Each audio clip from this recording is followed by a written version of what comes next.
त्यांच्या कृपादाने कथेचा विस्तारो बाबाजी सद्गुरु दास तुका जयांची केली स्मरण होय सकळ विद्येचे अधिकरण तेची वंदू श्रीचरण श्री गुरूंची नमस्कार मी आता विवेकाने ज्याने सुकटित समाजा टिकविले महासिद्धांताची हृदय रसिक टोकविले लसत भक्ती ज्ञाने तरतरी वेळा भागवत धर्म तरुतया ज्ञानशाते विमलमतीने वंदन करू मुक्ताबाई नामो त्रिभुवन पावनी मुक्ताबाई नमो त्रिभुवन पावनी मुक्ताबाई नमो त्रिभुवन पावनी मुक्ताबाई नमो त्रिभुवन पावनी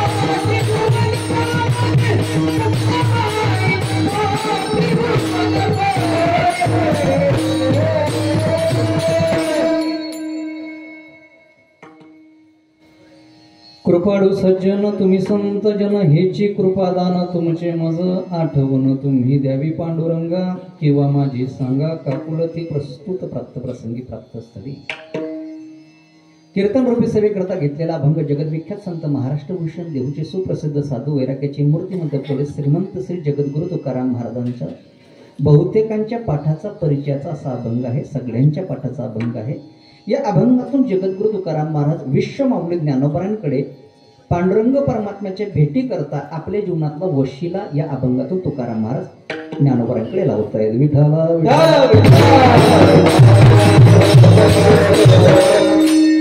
अभंगावर बोलण्यापूर्वी थोडासा परिहार सगळ्यांना ज्ञात आहे, कल्पना आहे। वक्त्याचं क्रमकरण कर्तव्य नात्याने थोड्या मोठ्यांच्या पदस्पर्शाने पुनितांनी पाहून असणारी आपली नगरी श्री क्षेत्र फैजपूर आणि त्यातल्या त्यात कोणता वाडा पेहडवाडा मध्ये हा 3 वर्षापासून हा 3रं वर्ष या महोत्सवाला आपण सांगतेकडे वाटचाल करत आहात। जागराचं कीर्तन आहे, मागणीचं कीर्तन आहे, पगाराचं कीर्तन आहे। पण पगार कोणाला मिळेल? ज्यांनी 7 दिवस सेवा केल्याशिवाय त्यांना पगार मिळेल। आयता मेवा खाण्याला पगार मिळणार नाही। तन मन धनाने ज्यांनी आपल्या पद्धतीने सेवा करता आल्याशिवाय त्यांनी आजच्या कीर्तनाच्या माध्यमातून म्हणजे उद्या काल्याच्या दिवशी तुम्हाला जीव शिव तत्वापर्यंत पोहोचवणारं आजचं कीर्तन आहे। आजचं कीर्तन म्हणजेच विश्वमाऊली ज्ञानोबरांकडे तुकाराम महाराज वशिला लावतायत। पांडुरंग परमात्माची माझी ओळख आहे, फक्त तुम्ही आठवण करून द्या। त्याचं स्मरण करण्याकरता मी तुमच्याकडे मागण्याकरता सरळ तुकाराम महाराज आळंदीची वारी करतायत आणि त्या वारीच्या माध्यमातून ज्ञानोबरांकडे तुकाराम महाराज काय मागणं मागताय त्याचं विश्लेषण आजच्या अभंगामध्ये आपल्याला प्रतिपादन करायचं आहे।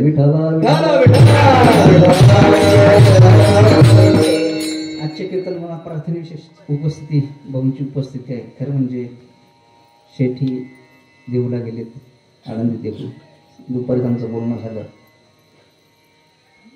भूषणदादांची उपस्थिती आहे, मंडळींची उपस्थिती आहे।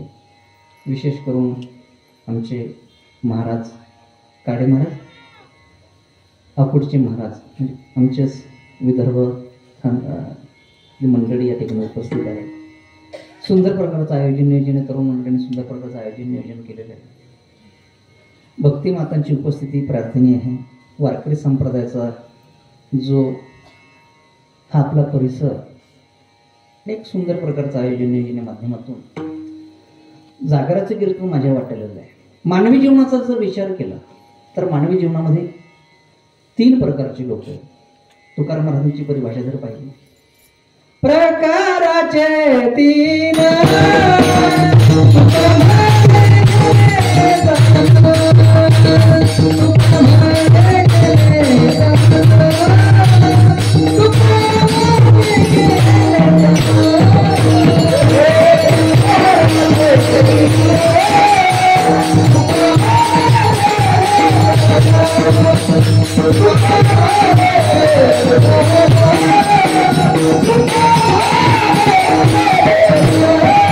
Thank you.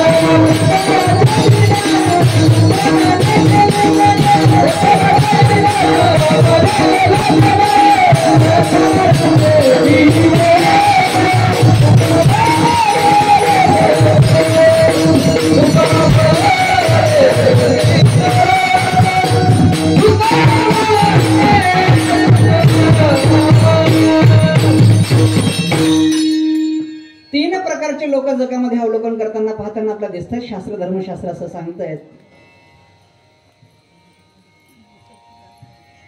एक मित्र आहे, दुसरा शत्रू आहे आणि तिसरा तटस्थ आहे.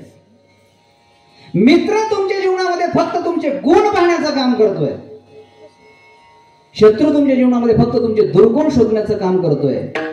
आणि तटस्थ असणारा जो साक्षी आहे त्याला तुमच्या गुणांशीही घेणं नाहीये आणि दुर्गुणांशी घेणं नाहीये. साक्षी हा तटस्थ आहे. समाजाचं अवलोकन केलं तर लोक मान मिळवण्याकरता अपमान देखील सहन करतात.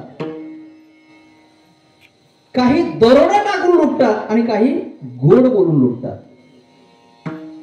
दरोडा टाकून लुटणारे परवडले का गोड बोलून लुटणारे परवडले? तुमचं काय मत? दरोडा टाकणारे का गोड बोलणारे? दोघंही परवडले नाही. काही सज्जनांना जर लवकर कळालं तर हे त्यांचं पुण्य समजा.